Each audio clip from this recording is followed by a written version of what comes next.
So this is the third day with the Scimitar, and as you can see, it's wet. I was told in the last video in the comments to not put the cover on it because that can damage the paint job, so I've gone with that recommendation. It has recently been valeted, so the body was polished and I think it was waxed, so I think the paint's pretty safe for now. But two bits of news. I'm taking it up right now to a classic car restoration garage. They're going to jack it up and have a look underneath, have a look at the seat belt work that needs to be done. I basically just need some more information before I can do anything else and before I can even think about it. But I've found out loads of bits of information just from the comments in the last video. People have been telling me that this is a Scimitar GTE SE6, which was a more sort of premium version of the GTE range, and only 543 of them were produced, which is obviously making this thing quite a rare car. Another question I had in the comments of the last video is, why is this number plate worth so much money?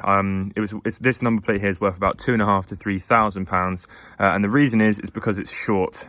So we don't have any letters in our number plates in Jersey, so we've got a J for Jersey and then 4137, and that makes it a very expensive number plate. Add another number onto the end of it and the number plate's worth nothing. You can buy them for 200 quid. And then a 3-digit number plate is going to set you back around sort of 50 to 60 grand in some cases. And then a 2-digit number plate, J69, recently sold for over £100,000. And a 1-digit number plate, J4, first number plate, single digit to ever go up for sale, sold a couple of months ago for £380,000 at auction. And I was at that auction, and 4-digit number plates were selling for 4.5, 5 grand. So this, hopefully I just said 4-digit number plates because that's what I meant. 4-digit number plates were selling for 4.5, 5 grand, which means that right now this car potentially could have made me money just from the number plate, let alone, you know, I could sell the number plate and might make all the money back for this car. So I'm going to go up to the guys up at the garage today. It's called Larish Automotive or something like that. And we're going to get some information on it. Hopefully we'll be able to hopefully you'll be able to sort it all out. I'm not sure what it's going to require yet. The seatbelt obviously is the most important thing, but there's no MOTs in Jersey and cars over the age of, I think 40 years old. So that means that this thing is actually ready to go the second it's obviously safe to do so. And that would require this seatbelts being sorted. But let's take it up and see what they say. So the car's just been warming up for about 5 minutes, and you can hear the engine. It's smoking a lot. The choke is automatic, I think, so that's probably why that's on. And also it's a cold day and it's been sat out here overnight, so it's probably quite cold. But yeah,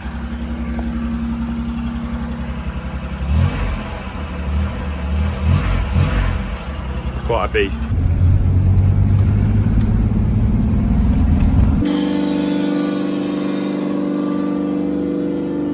We did have it up when I bought the car. The guy put it up on a lift on the outrigger here. Yeah, the outrigger. He had it up on the all 4 outriggers, which is obviously a sign that it must be relatively okay under there because. Well, yeah. There's that. I mean, that's the only place to jack it. So yeah, but those seatbelt mounts are not big at all. I'll show you the other side in a minute. The other side I know is complete.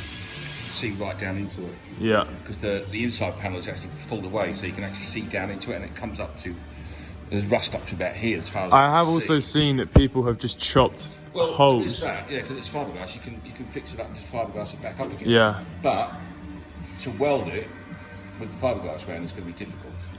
Okay. Yeah. So far, obviously these hangers are all knackered. They've been doing. Yeah. Are we alright walking underneath it? Yeah. And you can see the state of the discs in there. Yeah, but that might be because it's been sat for 20 years. They will definitely need doing, and probably pads as well. I Yeah. don't know what, the calipers seem to be okay. Yeah. And they're working, not pulling. Let's start the back down here. Oh god. We've got oil leak here from this gasket here, I think. Yeah. This side is leaking brake fluid. Jeez. There's brake fluid on there, so probably need shoes as well as wheel cylinders, both rear wheel cylinders. Shock absorbers are okay up there. Yeah. Springs are okay-ish. Obviously you've got a pinion leak here. Yeah. What else is on the list here? I mean, obviously this is, it's not bad. There's a bit of surface rust in there. There was a hole in. Yeah, here. There's a hole up here. There, that's a hole there. Yeah. So that's just a plate over the top of that. But you know, this is a link for a strut for that. Is the tank stainless steel? Because some of these tanks is stainless steel. Some of these tanks have been known to just fall apart. Well, that's probably why they put a stainless steel one. Yeah. To be fair. Moving forward, there's obviously various leaks on the engine, which I think. Oh, have you guys put this on? Because they were missing on. Somebody may have done. I didn't. Yeah, Somebody may have done. Someone's definitely done that. Somebody may have done that. The engine oil leak, I think, is from the top there, probably from the rocket covers. You can see it all down the side there. Yeah, yeah. All down there, so that's probably what that is.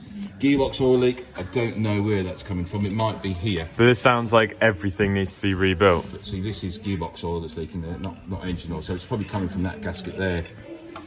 The overdrive needs sorting out because it works in all 4 gears for some reason. When I first drove, I thought, oh, it's a bit overgeared, this thing, somebody's changed the box. That's your gearbox rubber is in there, which is not brilliant, but it seems to be all right. It might just be that it's a bit soft. Right. That's why you're getting the juggle from the clutch. Obviously, all these bushes need doing. Yeah, Somebody's put some yellow stuff in there before, look. What the hell is that? Yeah, they're very, very soft, look. Yeah. Play-Doh.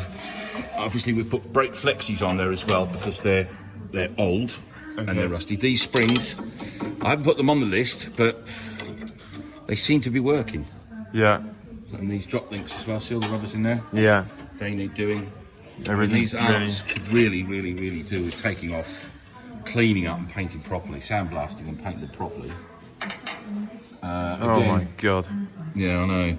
Again, flexis, iffy. These bushes need doing. There's a wheel bearing loose on this side, which might just do with a tighten up. Now, I don't know if you can come around here. See that nut there? Oh, sorry, mind you hit that. See that nut? Oh yeah, yeah. That is not very good at all. No. Not very good at all, right? No, that's falling apart. Yeah, obviously there's another drop link there. Yeah. Because all of this, although it's sort of superficial looking rust, it all needs to be completely. Yeah, it needs to be taken all apart, cleaned and then repainted again. The drop links you can get quite regularly, I think. What is that? That is this just a plate? The radiator mount. Okay? Oh dear. That's the radiator mount there. That's just a plate to sit underneath that ties the chassis together at the bottom. But it's kind of not looking too good. Which is welded. So that's not a very good and easy fix. But yeah, I know it's not great gear. Engine mounts obviously see they're all cracked. Yeah. Like that, they will go. Yeah. Definitely. Yeah, so it's just you know, it really does need stripping out, cleaning all, sandblasting and repainting again. Okay. Because it's only going to get worse. Right. Like now, one of the things I was thinking of doing was renting out a barn, which we found the location for. Yeah. For 12 months. Yeah. And taking everything apart. It would be hopefully a big enough barn to basically put like 2 cars, so that we could have another car's worth of parts. Right. And then doing absolutely everything. So it would come down to a chassis and that's it. Take the body off. Yeah, and then that would be ideal because you could get to that bit that's behind here. Then it's in that shell there. I don't know how that attaches to the actual. There was meant to be a plate that came off. Oh my god! That's where that panel inside there. Oh my god, that is gone. That. Yeah, that's where the post is there. That is absolutely had it. Yeah. See, that section should come back here, you see? Yeah, see, I don't even think any of that metal's still alright. No, that's knackered, though. You'd have to probably chop that off, put a new one on there. I think that might be... I wonder if that's the bit that's attached to the top there that's broken off. I think it looks like it. But what is this? Is this fiberglass? Or is that metal as well? That's metal there. See, all of that's completely rotted away as well. That's part of the chassis there, so you can see that bit there, look. That's supposed to be where the body attaches to the actual chassis, and it looks like it's moved. See, I've got that little gap there? It looks like it's moved. And that one you can see is that one's not as bad, but... It's better, but that looks like silicone somebody's put in there, which is not a good sign. No. Yeah, I think ideally, body off, clean this up, get it shot blasted, clean it all up, because these are hollow. And I don't know if they're sealed up inside. As in, yeah, because you can you not get like a... section, you see? Yeah. You can see up in there. Is this the fiberglass body, the bottom of the car? That's the bottom of the car. Oh. How hard are these cars to take apart? I haven't got a clue. I've Right. never done one. But just from what you can see, does it look like incredibly complex? Because you can see all the bottom ends of the... Yeah. So once you rip the interior out... These are probably seatbelt mounts, actually. Yeah, I think they might be, yeah. Possibly. I'm not sure without looking from the inside. But yeah, it's basically stripping all the interior out, engine gearbox out. And then it'd be much easier to see where it's mounted. But it's probably, you know, places like that. That might be for a seat, that might be for a seat. That looks like a mount for the bodywork, and that one there. The front, I think, is just that off. I can't see where it goes up there. God. But this is actually welded on. How bad is the car, like, from what you've seen in the past?